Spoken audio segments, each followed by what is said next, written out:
Welcome and thank you all for joining this episode of the Crexi Podcast, an insider's look at all things commercial real estate.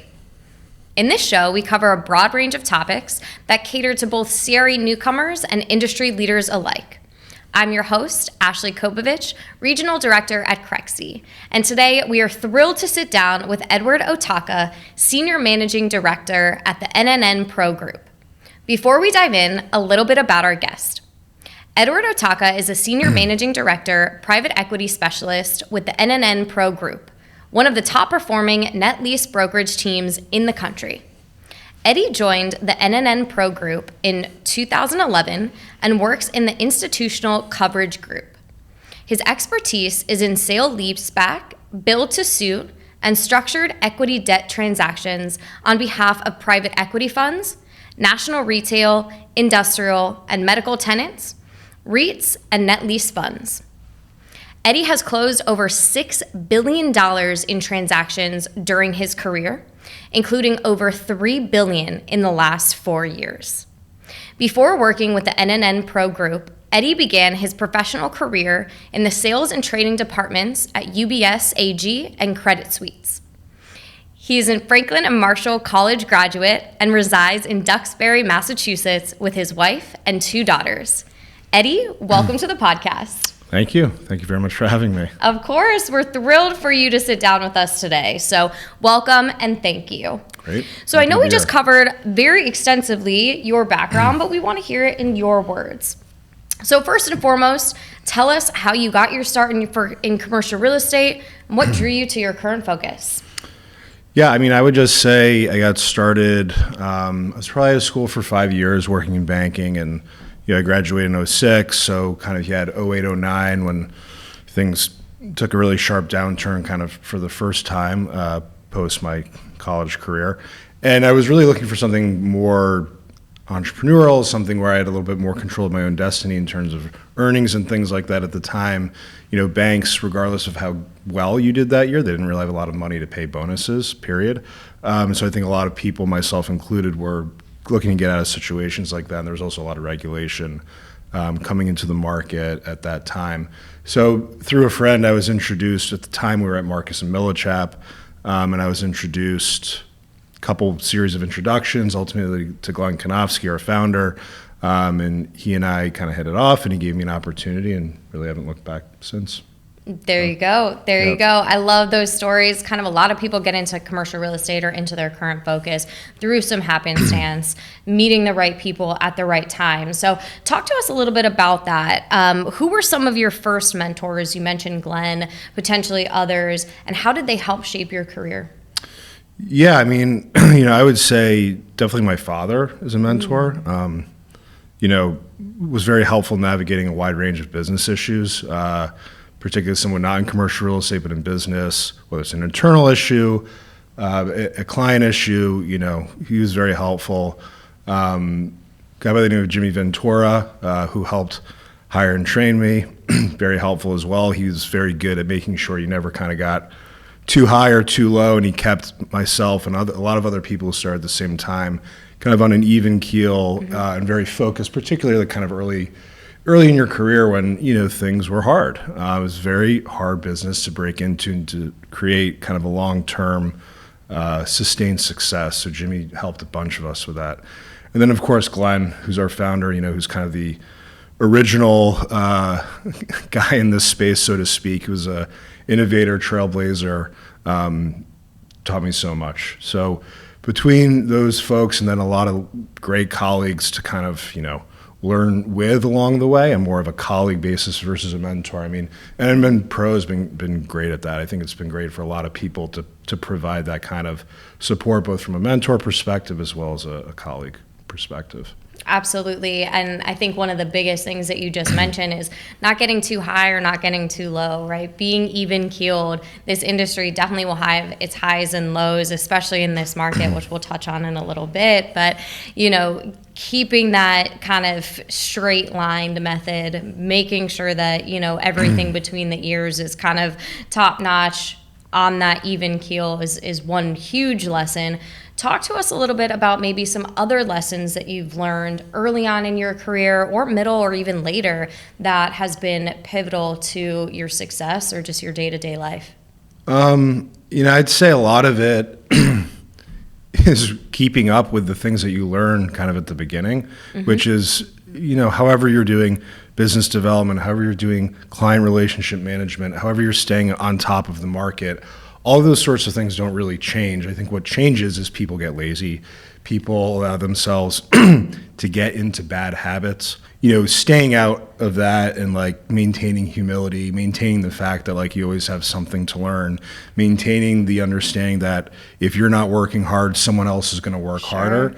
And I think as people, doing this now on year 13, you're not always going to be doing everything perfectly. And when you kind of lapse in your discipline of what you should be doing, then you see someone else gets a piece of business or something didn't go the way that you wanted, and you're kind of right back to the beginning. And doing it long enough, it's like, now I recognize that feeling.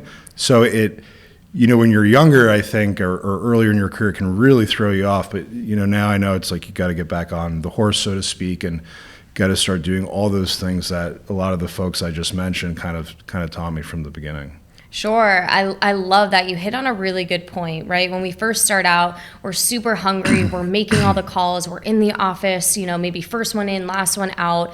How do you maintain that passion, that motivation, the why? How do you kind of rediscipline yourself, so to speak, or kind of keep going on that path that you're on? I think, look, a lot of people in this industry are competitive by nature, and I think that's very much an innate thing that kind of gets inside people. I mean, whether you were formerly an athlete or you're competitive, in another area of life, I think a lot of people here have that. I don't think that's something that you necessarily lose. I think you need to learn to be, and like when I say balance, I don't mean work-life balance the way that it's meant a lot today, but I mean, you need to have a balanced perspective on life. And like for me, a lot of that has been to like, I very much need to maintain this part of my life. You grow up, you have a family, you have kids, you want to support. So there's all sorts of new factors coming into life to like keep that motivation, to keep it going, for me at least. Yeah, absolutely. Any daily practices or habits that you instill in your day-to-day, whether that's commercial real estate related or outside, like meditation or working out or things like that to, keep on that path? Yeah, I'm not a meditation guy. Not that I wouldn't want to be. It's just not. It's hard for me. It's hard. It's hard. I admire people who can. Yep. No, I think my daily habits, like I do need to work out. Like so many people, for me it's running, but like that helps kind of maintain stress management. It helps you sleep, all that. Making sure that you're taking care of yourself in terms of sleep and diet to the extent that you can. And then other than that, I try to maintain, I have a calendar that is consistent every week where I set aside time to do the different things that I need to do, whether it's like I need to look at an analysis, I need to set aside time for business development, I need to set aside time, I know for X number of days out of the month, I need to be traveling to see existing clients and augmenting that with seeing new prospective clients. So I try to have a very consistent calendar with what I'm doing, and you got to hold yourself to that, because you can put something on the calendar, but it doesn't mean it's just going to do it, it's going to happen on its own. So for me, like structure and routine is very helpful. And when you're in this business, you need to drive that yourself. You don't have, XYZ manager coming over all the time saying, it's 10 o'clock, are you doing this? Like you've got to drive that yourself. So that takes discipline to do, year in and year out. Absolutely. Keep coming back to discipline, right? Making sure that you're putting on your calendar, this is when I'm going to prospect, this is when I'm going to call, this is when I'm going to travel. I heard it said multiple times, but if you look at someone's calendar, you can tell who they are, right? So even, my workouts are on my calendar, right? And I think that, even though it's not formal meditation, that for me is just my 45 minutes to an hour where I have no distractions. I'm on a Pilates reformer, so I literally can't think about anything else, or I'm going to hurt myself, right? So you're actually in there, but being able to do those things for yourself every day and then making that commitment, staying disciplined and held accountable for yourself, I think is a huge lesson that everyone can take away from. So appreciate that. Now, with all the lessons, sometimes our lessons come from mistakes, right? So are there any favorite mistakes that you've made throughout your career that has either made you course correct, or a mistake that maybe led into an opportunity that you didn't see at the time, or just something that you want to share with our listeners on that? Yeah, I mean, I would say, just kind of going back to routine and structure, like every time for any period of time, if I'm straying away from that, like something doesn't go the way that I'd like it to go. And again, it just keeps reinforcing that it's like not very complicated. It's simple. It's what you've been doing. Just stick with it. Mm-hmm. I mean, I think the other thing that's incredibly important too is, it's a stressful industry. It's a stressful job. So like trying to manage that competitive nature and stress and to keep in control of your emotions. Mm-hmm. I mean, you say something to someone, it's not what you meant to say, or a lot of times you can't take these things back. So like trying to understand, to deal with that stuff, to have the maturity to know how to conduct yourself, particularly when things are difficult, I think is really, really important. This industry sees a lot of people who, particularly when the market's strong, can have a good couple years and they're young, and just trying to get through a lot of that and like to grow up a lot. Honestly, I think for me has been important and probably took longer than it should have, and I'm still doing it. It's not like I have it all figured out. I mean, it's a constant thing. Like you're through your 40s and 50s. I mean, I turned 40 this year, so understanding like what it's like to be middle aged. But no, that's, I think for me, having control of those two main things mm-hmm. is probably the most important. I think that's huge, right? Sometimes a lot of success can come maybe early on or things like that, or even in a stressful environment, just managing those emotions, leaving the ego at the door, right? Managing all of that, I think is hugely beneficial, especially with the stress of this industry. Yep. So really good point on there. You've obviously done a lot of transactions throughout your career. Can you talk to our audience about some of your favorite, if not your favorite ever transaction? What made it so unique? Why is it your favorite? Let us in on a little secret. Yeah, I mean, very quickly, I think in 2013, we did a $30 million friend lease transaction. That was my first transaction of any consequence. And that was the first time for a lot of people, I'm sure it wasn't real money, but for me at the time, it was the first time I made real money. And, after 3 hard years of work, mm-hmm. that's really rewarding, right? Mm-hmm. That's why we're doing it. So yep. That was kind of the first time things felt like they shifted. And then it was 2017 or 2018. We completed my first transaction over, it was a $250 million sale leaseback and build-to-suit financing for a for-profit education company called Nord Anglia. So that was the first time I did over one transaction over $100 million. So that was noteworthy. And then I'd say in the last, call it since 2018 in bonus depreciation, like really, working with the folks on our team, like there's been several of us really focused on car wash to really create this market that didn't exist before. And that's kind of a series of transactions, but that's been incredibly rewarding to be able to be a part of that with my colleagues. So I'd say those are the handful of things. Sure, and thanks for giving us that insight. So great segue into today's topic, and what we're going to be talking about today is all things car wash. So to start, everyone knows what a car wash is here, right? But tell us what makes them interesting as an investment vehicle. So what are the 101 essentials of car washes for those who've never participated in this sector? Yeah, I mean, what makes car wash, look, it's basically at its fundamental nature, it's a excellent net lease investment product. You take all the tax benefits, and we get into some of that aside. I mean, these are well capitalized, well-run businesses. They're high unit level margins. They're very profitable. That's certainly helped them, as we'll get into this later, but as you have increased building costs, increased occupancy costs, increased interest expenses, like having a 50% mm-hmm. margin business where many others in the space do not generate that kind of P&L has been hugely helpful. So just understanding fundamentally that like these are really strong businesses.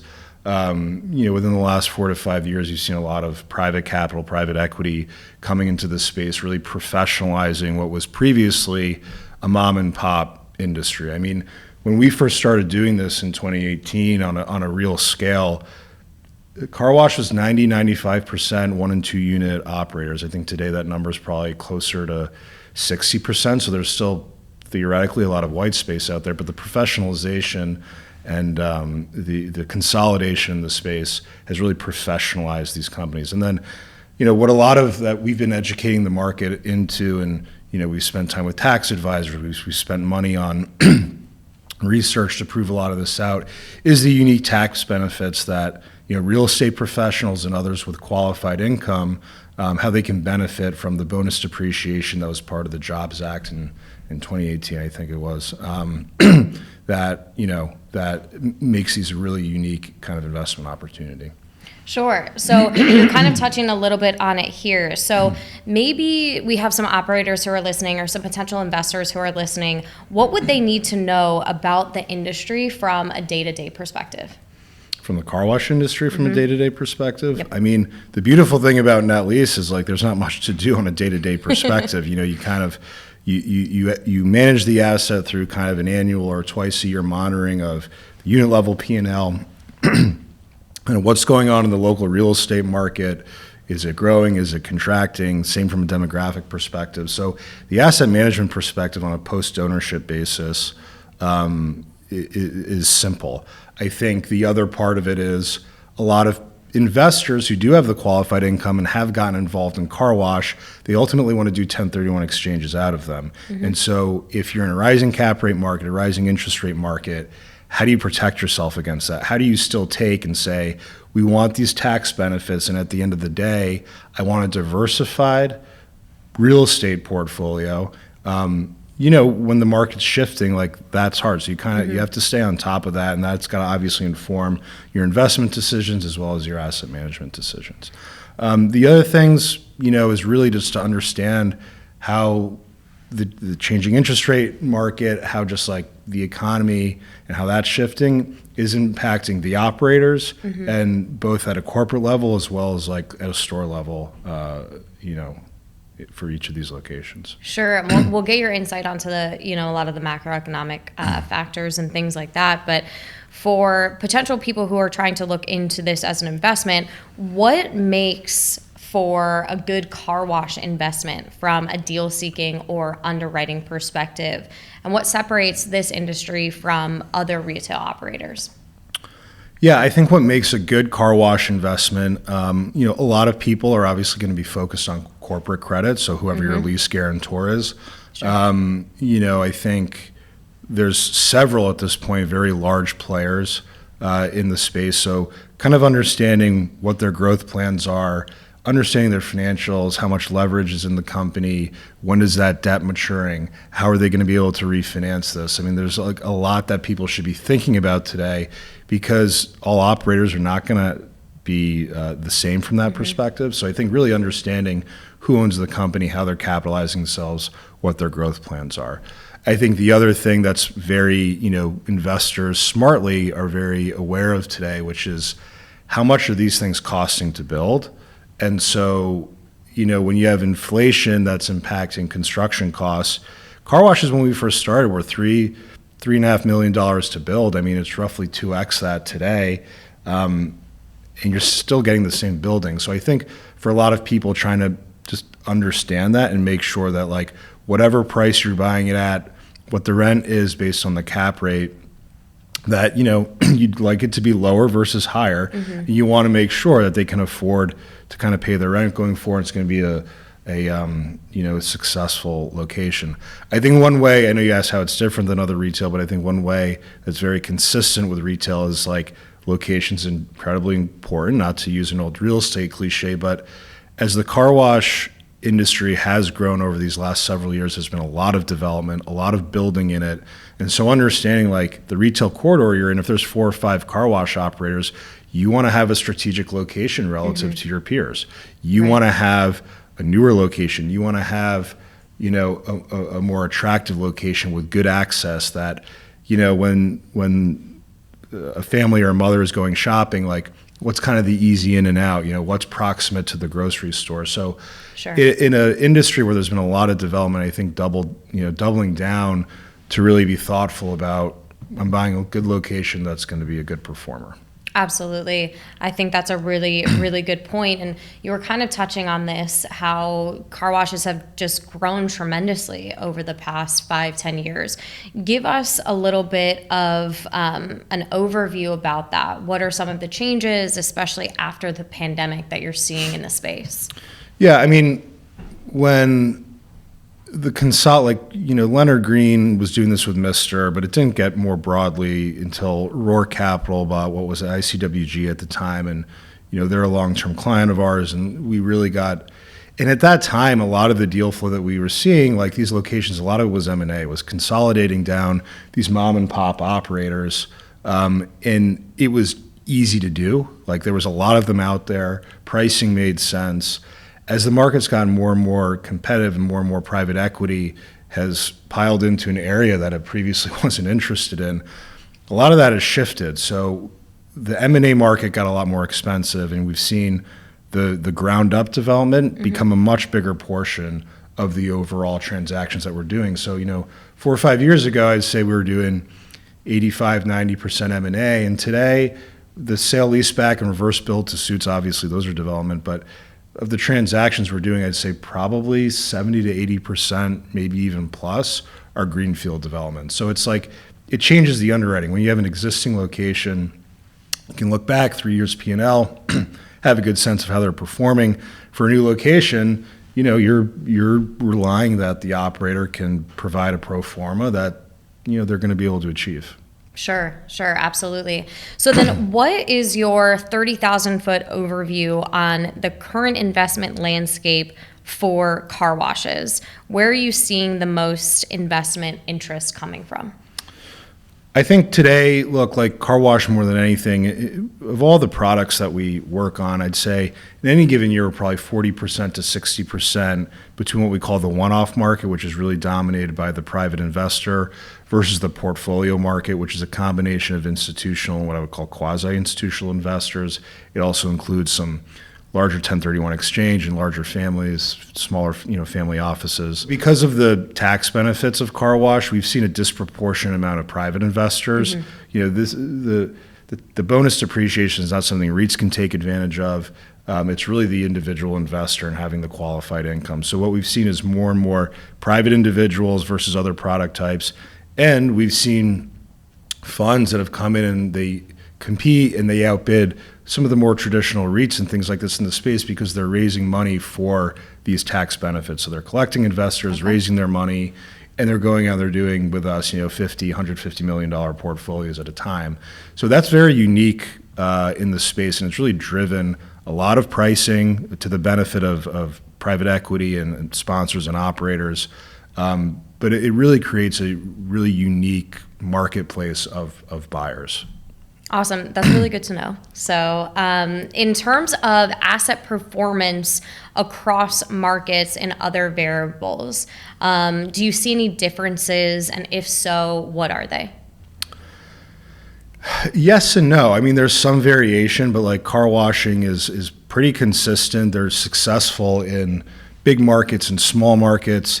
They're successful in kind of high-end demographics where people spend a lot of money on cars. They want to take care of their assets. They want them to look nice. They do really well in areas that are more called middle income but have big car cultures, and they want their trucks and everything to look nice. And obviously the subscription model has helped people wash their cars more frequently, and I think helped more people access car washing.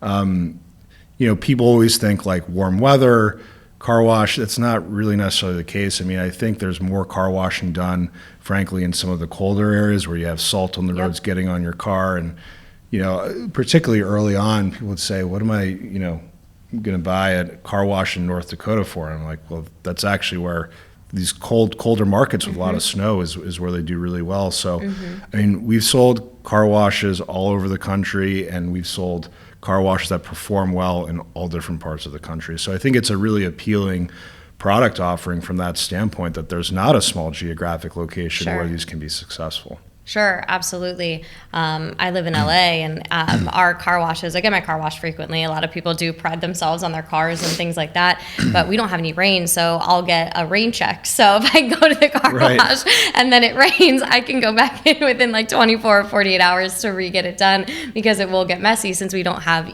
snow and things like that. But, that's exactly where I personally would think. So that's a really good tip to some of our audience that might not have put that together. For sure.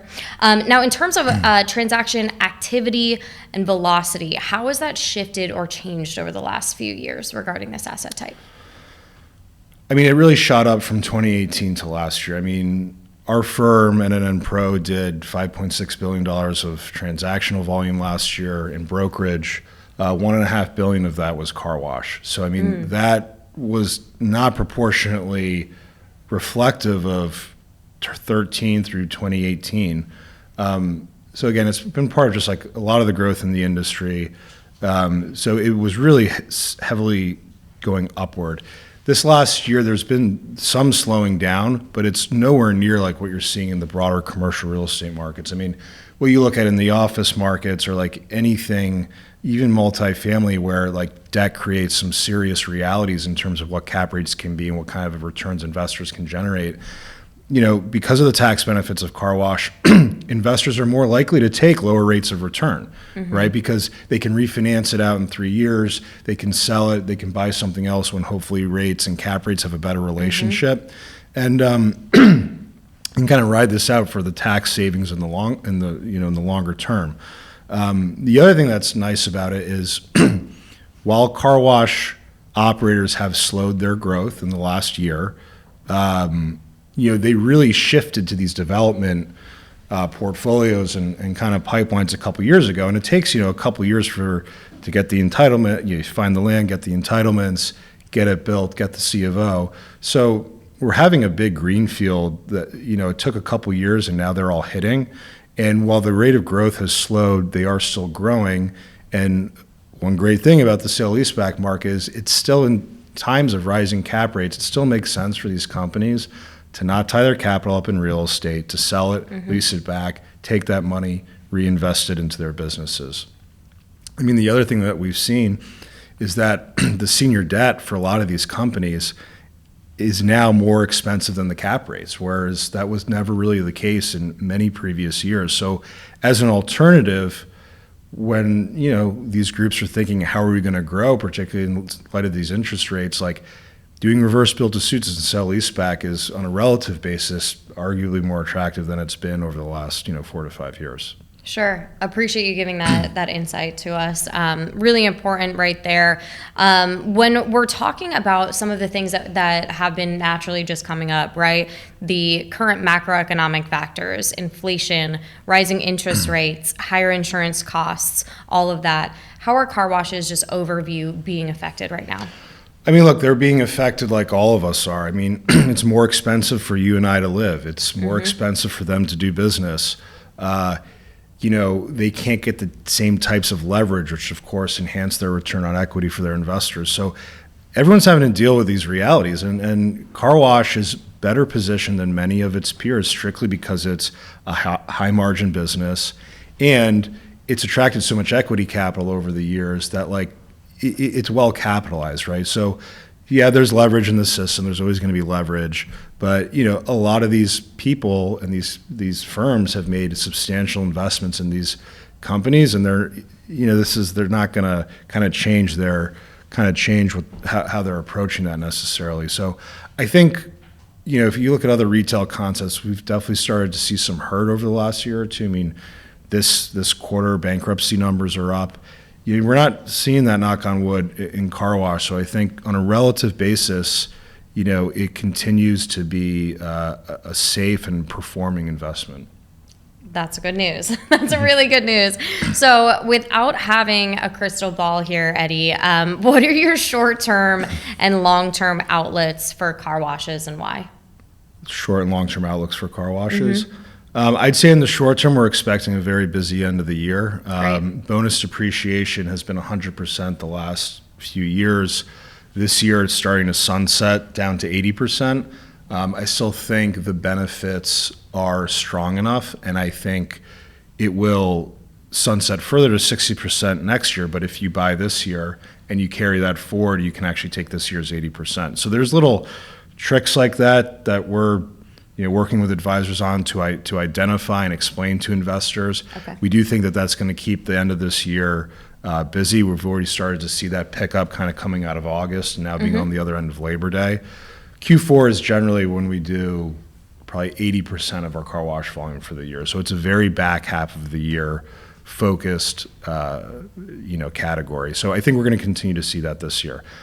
Next year, it remains to be seen. As the tax benefits reduce, there's going to have to be some more adjustment, in my opinion, between kind of cap rate and interest rate and getting back to what is more a normal kind of rate of return on these things. But again, there's still growth. I still think this is going to be a good net lease investment category, over the next several years. Sure, absolutely, and really exciting. We're heading into your busiest time of the year, so thanks for sitting down with us. We know it's very important, your time, so thank you, appreciate that.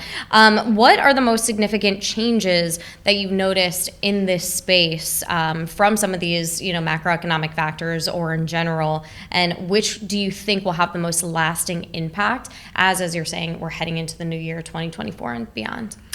I think what's more going to be a lasting impact, rates are going to be, are they up, are they down? Rates are going to kind of be what they are, and I think most businesses are going to be able to find a way to make it work one way or another.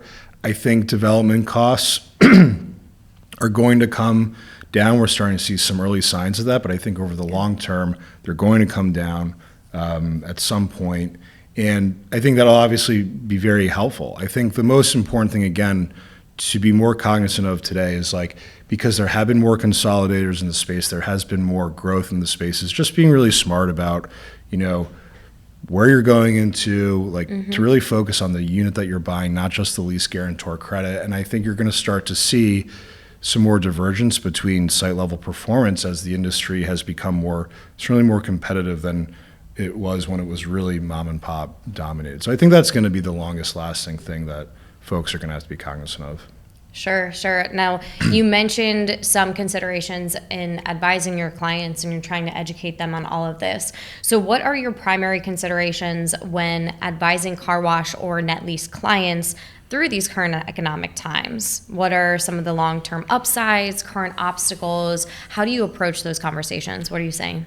Yeah, I think for car wash operators, it's trying to get them the most efficient financing for their growth, and I think that has shifted. It used to make a lot more sense to buy and build yourself, right? It was cheap to do, and you could optimize a cap rate when you had something up and going and it was performing, and that was really how it's been being done. Now, with rising interest rate, not to, beat a dead horse, but a lot of these operators are having either less debt capacity than they used to, or just the cost of it, like I said, is now more expensive than cap rates.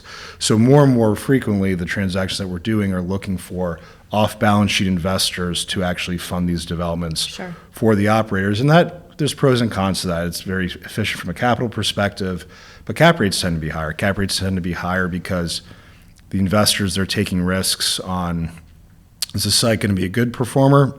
Is it not going to be a good performer?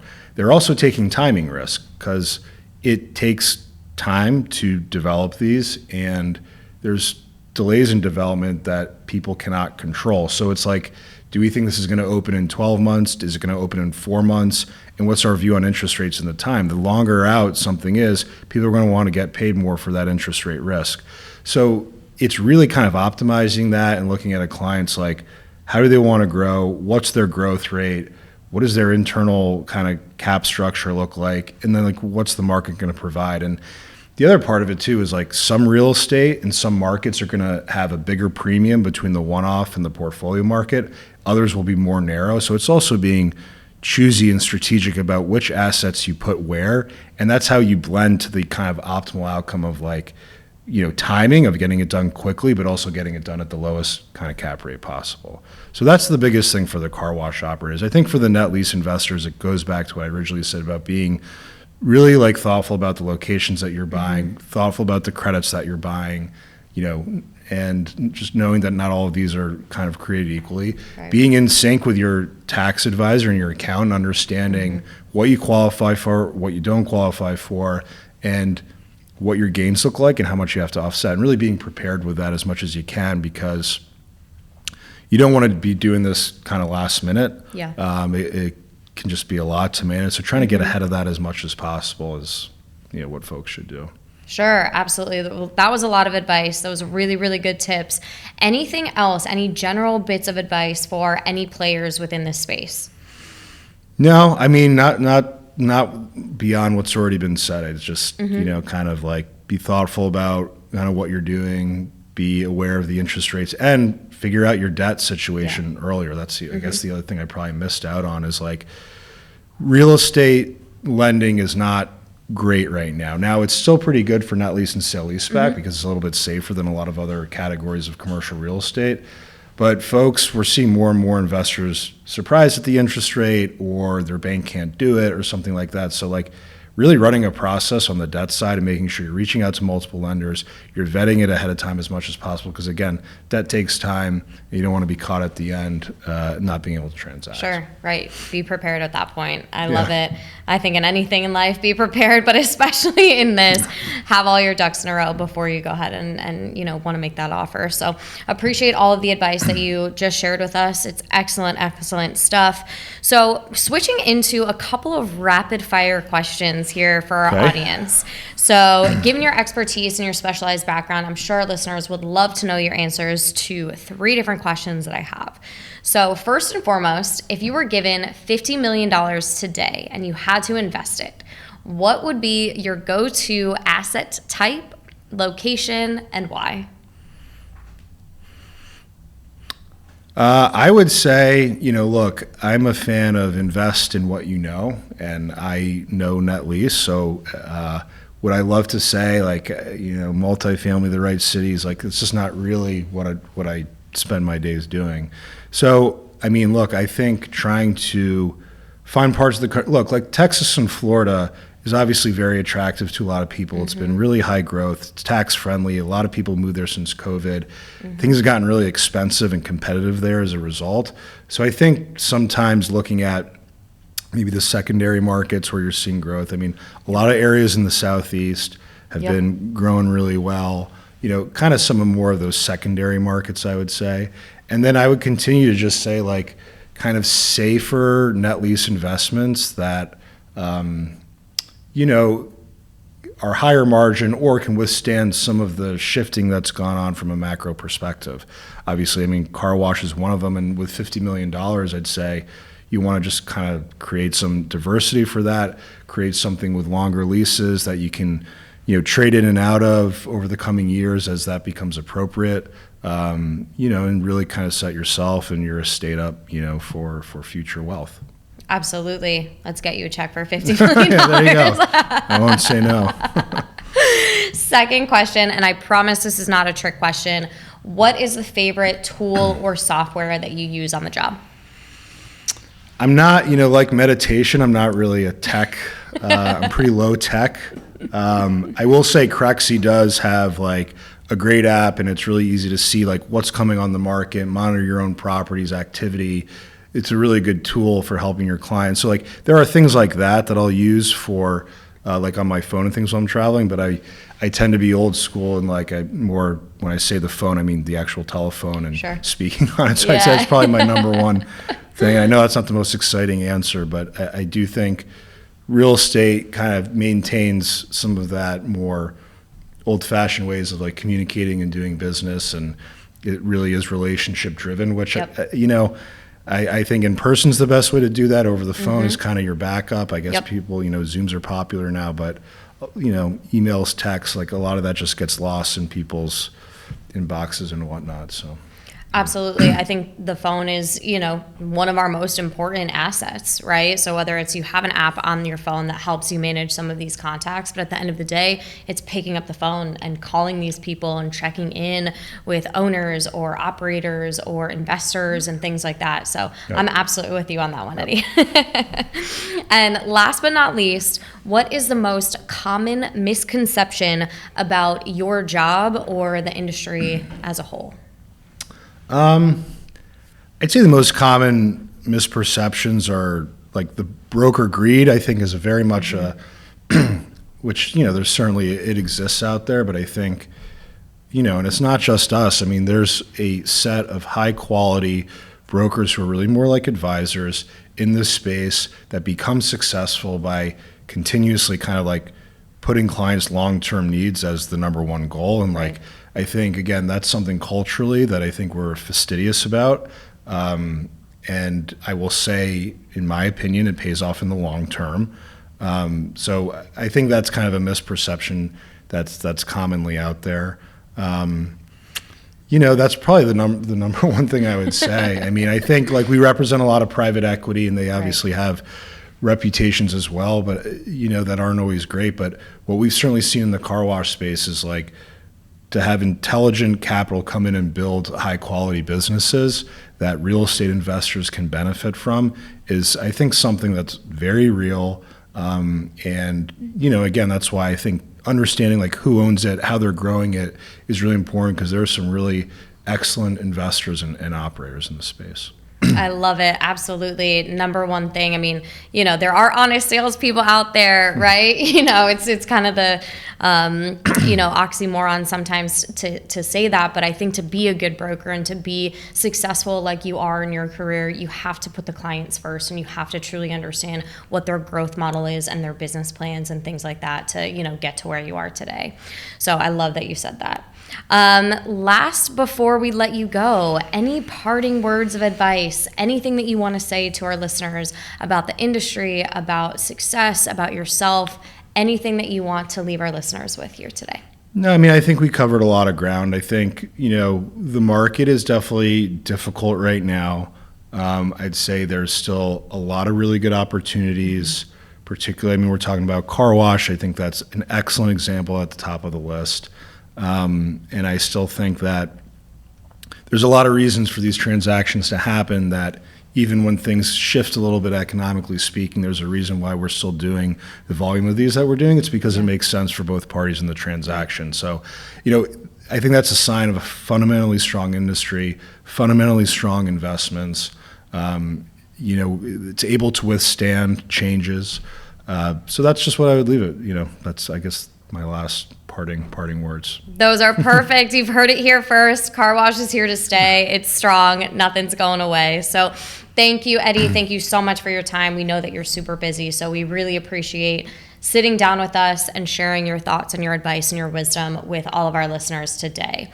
If anyone wants to get in touch, where can they find you? Social media, LinkedIn, email? What's the best way to get in touch? Email. We've got a great website, particularly for investors who want to see what our inventory is that's available. All of our contact information is there, and please don't hesitate to reach out. Awesome. Well, thank you so much again. And thanks for everyone who tuned in today. If you enjoyed this episode, do not miss the next one.